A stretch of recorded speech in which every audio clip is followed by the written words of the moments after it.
존경하는 국민 여러분, 이주영 부의장님, 선배 동료 의원 여러분, 경남 김해을 김정호 의원입니다.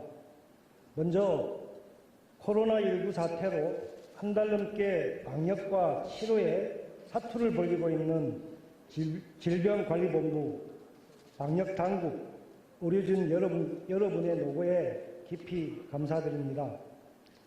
문재인 대통령과 정세균 총리께서도 현장 지휘하신다고 고생 많으십니다. 코로나19가 하루속히 패치되어 국민들이 공포와 불안으로부터 벗어나고 일상생활이 정상화되길 바랍니다.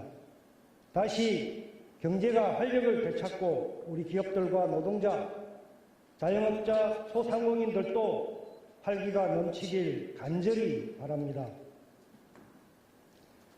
수도권과 지방의 불균형, 격차는 날로 커지고 있습니다.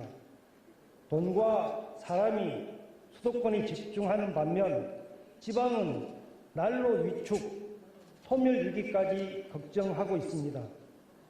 일자리를 찾아 청년들이 수도권으로 몰리니 주택 공급을 늘려도 부동산 가격은 폭등하고 지방은 인구 유출로 아파트가 미분양되고 집값이 폭락하고 있습니다. 전통 제조업이 몰려있는 부산, 울산, 경남은 지역경제가 침체하고 경쟁력이 약화되어 날로 변방으로 내몰리고 있습니다. 지방 출신 국회의원으로서 지역경제 활성화 방안에 대해 질의하겠습니다. 경제부총리님 나와주십시오.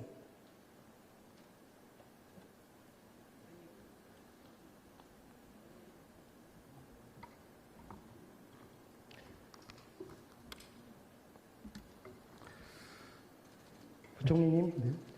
지난해 3월 SK하이닉스가 새 반도체 공장을 어디에 건설하신지 기억하십니까? 용인으로 결정한 걸로 알고 있습니다. 그때 구미시와 용인이 경합을 했잖아요. 네. 용인시는 부지만 제공을 한다고 했고 구미시는 부지를 포함해서 여러 가지 인센티브를 제공을 한다고 했는데 왜 SK하이닉스가 용인시를 선택했을까요?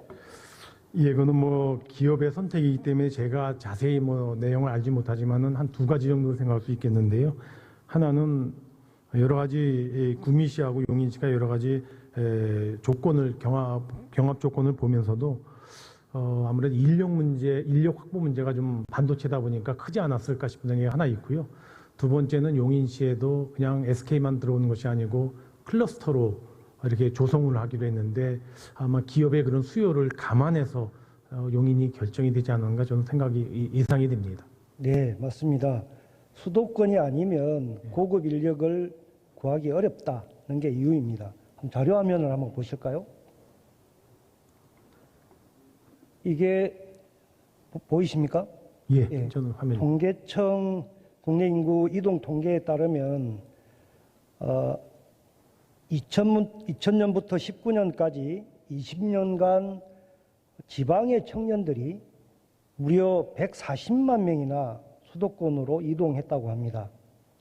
또 19년도 수도권 인구는 2600만 명, 전체 인구의 50%입니다. 이런 수도권의 인구 집중 현황을 다른 선진국하고 한번 비교를 해보면 밑에 표에 보면 일본이 34.5, 프랑스 18.3, 영국 36.4. 부총리님, 예. 왜 이렇게 수도권으로 고급 인력 청년들이 몰려들까요? 아무래도 여러 가지 생활의 혜택이 수도권이 편리한 것이 몰려 있지 않는가 싶고요. 또 정부가 지방 육성을 하지만은 또 그만큼 또 그렇게 메리트가 많이 안 가서 육성이 안 되는 측면도 있을 걸로 생각이 됩니다. 수도권은 고급 인력의 블랙홀입니다. 저 악순환의 골이 끊어야 되지 않겠습니까? 첨단 기업이 수도권으로 몰리는 이유, 고급 인력이 수도권에 많이 있기 때문이고 좋은 일자리 찾아서 다 지방에서도 수도권으로 찾아오는 것이죠. 그러니 수도권의 주택, 교통, 문화시설 모든 인프라들이 또 몰리는 거고 더 그런 생활 여건이 좋으니까 우수 인재들이 수도권으로 집중되는 이 악순환 어떻게 고리를 끊어야 되겠습니까? 예, 의원님 지적 말씀에 전적으로 공감합니다. 그래서 정부도 지역균형 발전이 국정과제에 아주 큰 축을 이루고 있고요. 작년 1월 달에 그래서 그 국가균형발전 5개년 계획을 세운 것도 있고 작년 1월 달에는 제가 직접 예타 면제 프로젝트 25조에 이르는 예타 면제 프로젝트도 실시하게 된 게 다 지금 이와 같은 문제를 조금이라도 해소해 보고자 하는 노력입니다. 저는 지금 이 의원님 말씀하신 대로 지방 소멸에 대해서는 이것 자체만으로 큰 아젠다이기 때문에 정부가 좀 더 그 강력한 대책이 필요하지 않을까 생각을 합니다. 네. 그 지난 노무현 정부 그리고 현재 문재인 정부가 이런 지방 불균형 또 격차를 줄이기 위해서 지방의 혁신 도시 조성을 해왔지 않습니까? 예. 경남의 경우 저 자료를 한번 보시면 경남 혁신 도시의 가족 동반 이주율을 보니까 36%밖에 안 돼요. 안 내려옵니다. 그 다음에 혁신 도시의 지역 인재 균형 선발 비율을 보면 균형 선발을 30% 정도 하라고 그렇게 지침이 있지만 경남의 경우는 20% 정도밖에 안 됩니다. 여기서 확인할 수 있는 것은 공공기관 이전, 대기업 이전을 한다 하더라도 혁신 도시를 조성한다 하더라도 수도권으로 인구가 집중되는 이런 블랙홀을 막는 데는 한계가 있다. 현재 한계가 노정이 된 것이죠. 자, 어떻게 하면 이게 정말로 발상의 전환이 필요한 게 아닌가 싶은데요. 지방 소멸 위기 막고 국가 균형 발전을 위해서 이렇게 개별 혁신 도시 조성만으로는 한계가 드러났으니 뭔가 다른 대안이 있어야 된다. 발상의 전환이 필요합니다. 저는 우리 경남도에서 추진하고 있는 권역별 경제 공동체, 광역 메가시티 조성이 필요하다고 봅니다. 수도권 집중도 과밀화도 영남권, 호남권 지역 경제를 살리는 것도 이 두 마리 토끼를 이런 권역별 메가시티 조성으로 잡을 수 있다고 보는데 어떻게 생각하십니까? 예, 의원님 지금 권역별 어떤 메가시티가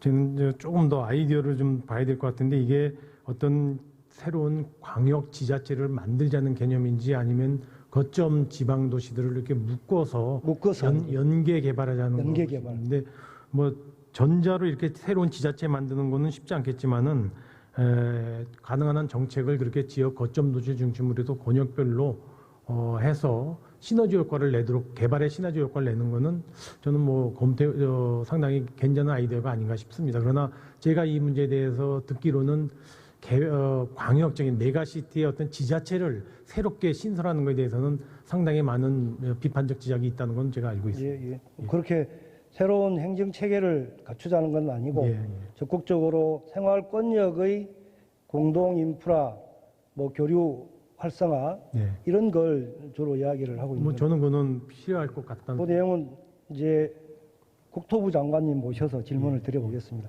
들어가셔도 좋습니다. 국토부 장관님 나와 주시기 바랍니다.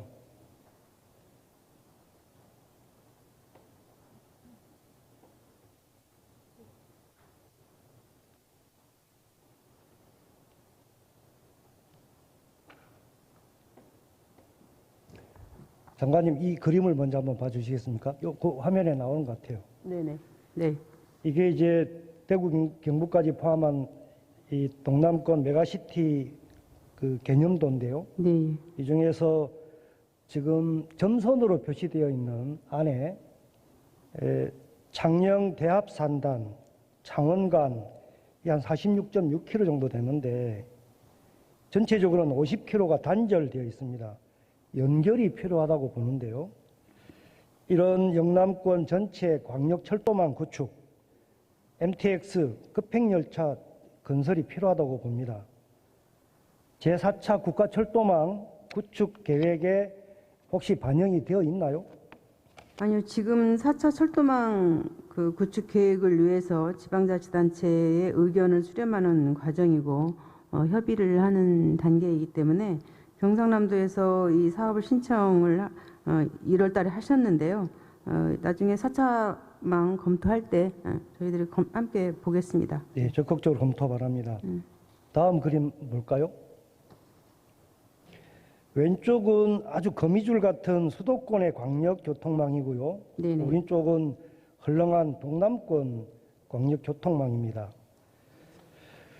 장관님, 그 부전 마산 간 그 복선 전철 경전선이 직선화되는 공사하고 있는 거 아실 텐데 네네. 언제 개통됩니까? 이게 공사 기간이 올해 6월까지인 걸로 알고 있습니다. 근데 조금 지연돼 가지고 내년 네네. 2월까지.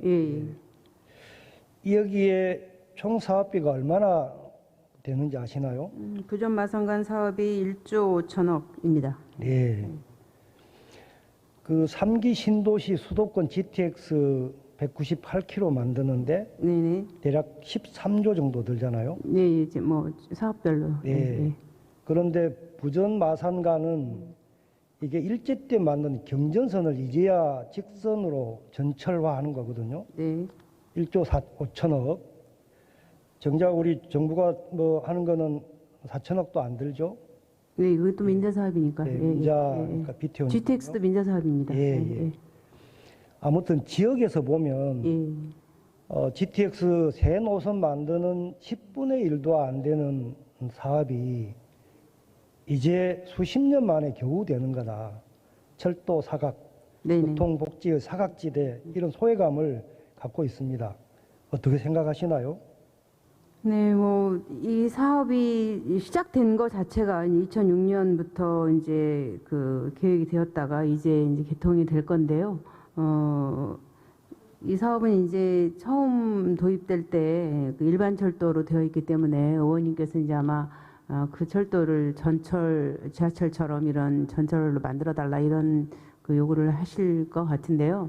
근데 일반 벌써 철도 눈치채셨네요. 아니 다른 의원님들이 몇 번 질문을 하셔가지고 그런데 일반 철도를 전철화 사업을 할 경우에는 그럴 경우에는 이 시설비라든가 이런 돈이 또 추가로 들어갑니다. 그럴 경우에는 다른 지역에서도 이런 일반 철도를 전철 사업을 광역철도죠. 광역철도를 만들 때에는 수익자 부담 원칙에 따라서 일정 부분을 지방자치단체가 부담을 해서 이 사업을 해야 됩니다. 그래서 저희들은 이 사업 자체는 이제 검토를 해봐야 되겠지만 재정 부담 문제에 대해서 지자체가 일정 책임을 져야 한다. 그 문제만 해결이 된다면은 광역철도를 하는 것에는 문제가 없다고 생각합니다. 예.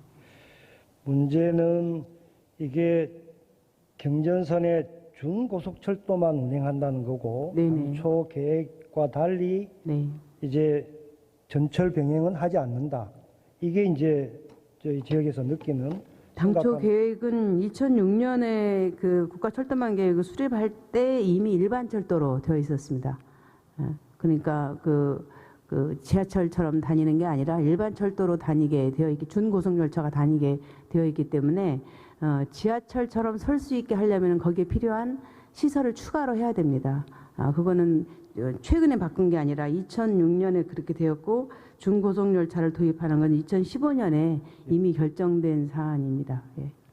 준고속 열차로 바뀐 거는 15년 아닙니까?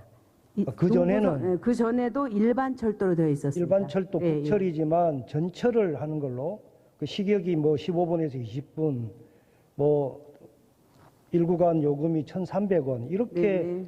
당초 기본 계획에 나와 있었는데 박근혜 정부 때 슬그머니 EMU 250 준고속철도로 바뀐 것이죠. 네, 2015년에 EMU 도입하는 것으로 결정이 됐습니다. 그래서 그 EMU에 맞게 시설과 이제 이런 시스템들이 갖춰져 있는 겁니다. 예. 근데 우리 지역 주민들은 뭐 우리 김해나 뭐 창원, 부산 등의 시민들은 서울처럼 전철이 개통된다고 알고 있고 그렇게 기대하는 분들이 태반입니다. 네네. 이거 어떻게 해야 되겠습니까? 아까도 제가 말씀드렸듯이 이 이제 그 준고속열차가 다니는 일반 철도를 지하철이 다니는 것처럼 광역철도처럼 운영하게 하려고 그러면은 추가로 시스템을 보강을 해야 됩니다. 그렇게 되고 그러기에는 또 거기에 추가 부담이 있습니다. 그래서 이 문제에 대해서는 어느 정도의 사업비가 들고 재정 분담은 어떻게 할 것인지 이 문제에 대해서 이게 결정이 되어야 저희들이 추가로 시설을 할 수 있습니다. 네. 하여튼 뭐 적극적으로 좀 검토를 하고 네네. 부산 경남도하고 긴밀하게 협의를 해서 저희도 이게 전철처럼 빈번하게 다니면은 훨씬 더 지역 주민들이 편리하다는 건 압니다. 그런데 아까 말씀드린 것처럼 그러면은 추가로 들어가는 재정 분담 문제는 어떻게 할 것인가 이 문제가 네. 반드시 선결이 돼야 되겠죠. 네. 한 가지 더 건의드리겠습니다. 네. 다음 그림 한번.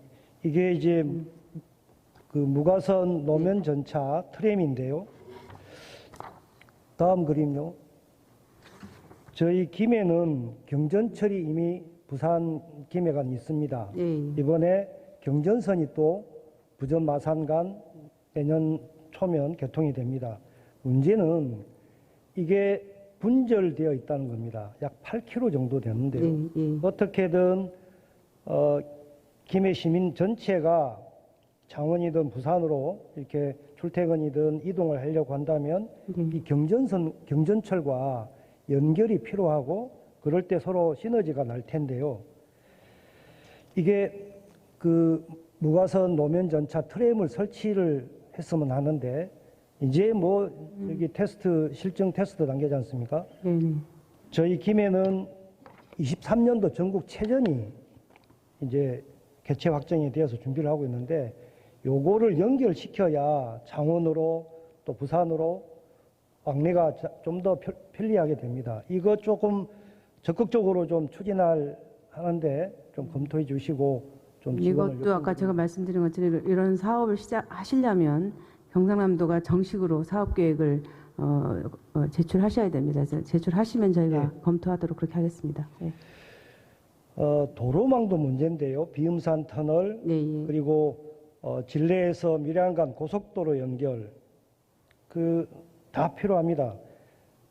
특히 신항만 물동량이 신속한 운행을 위해서 또 남해 고속도로 체증을 좀 분산시키기 위해서 시급한 과제인데요.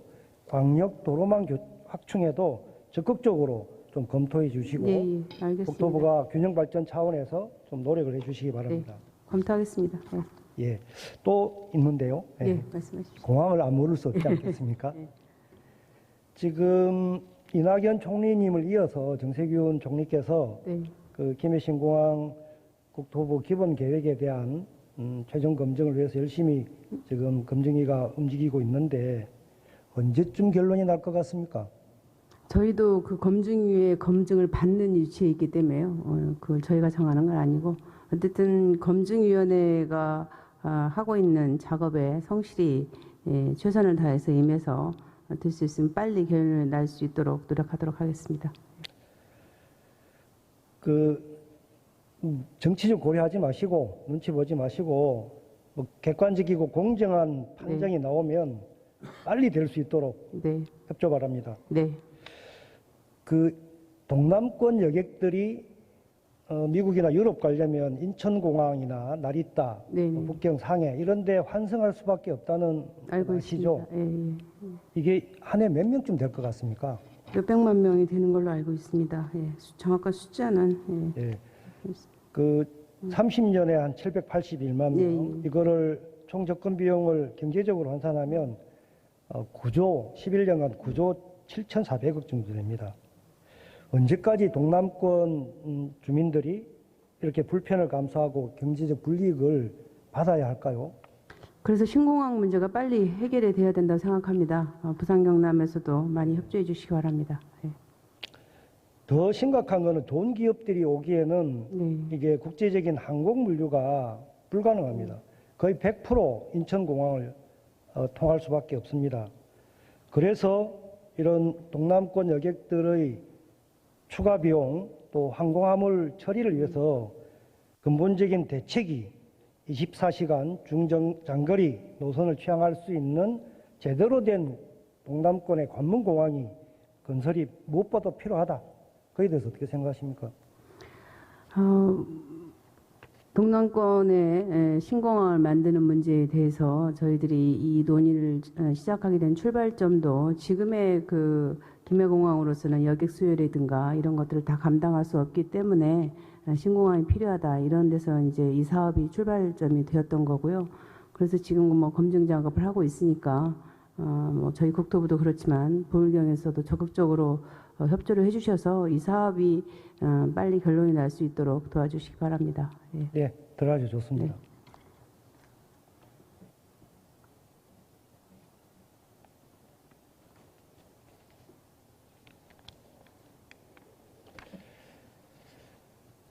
존경하는 국민 여러분, 선배 동료 의원 여러분, 현재 전통 제조업이 몰려있는 부울경 지역은 산업과 고용 위기 지역으로 민생이 정말 어렵습니다. 국가균형발전 차원에서 동남권 메가시티 조성, 이를 위한 교통 인프라 건설 꼭 좀 뒷받침해 주시기 바랍니다. 총리님이 안 계셔서 전달해 주시기 바랍니다. 광역 급행열차, 부전 김해 마산 간 전철 병행 운행, 김해 시내 트램 건설이 시급하게 필요합니다. 무엇보다 지역경제 앵커 시설로 24시간 중장거리 노선이 취항할 수 있는 동남권 관문공항 건설을 조속히 정부가 추진해 주시기 바랍니다. 대구 경북 지역의 의원님들께 간곡히 호소드립니다.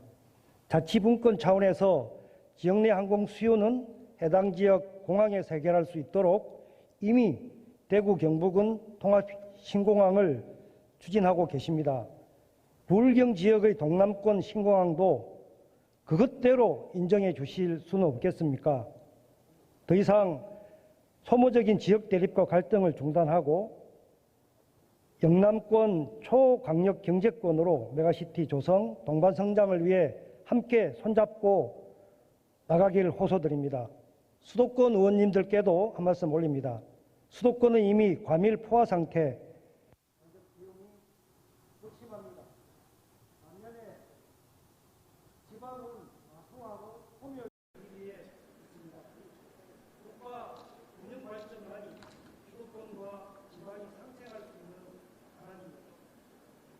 인천공항 무사시 지금처럼 상해 후봉공항이나 일본의 나리타 공항을 배치할 수 없는 것 아니겠습니까?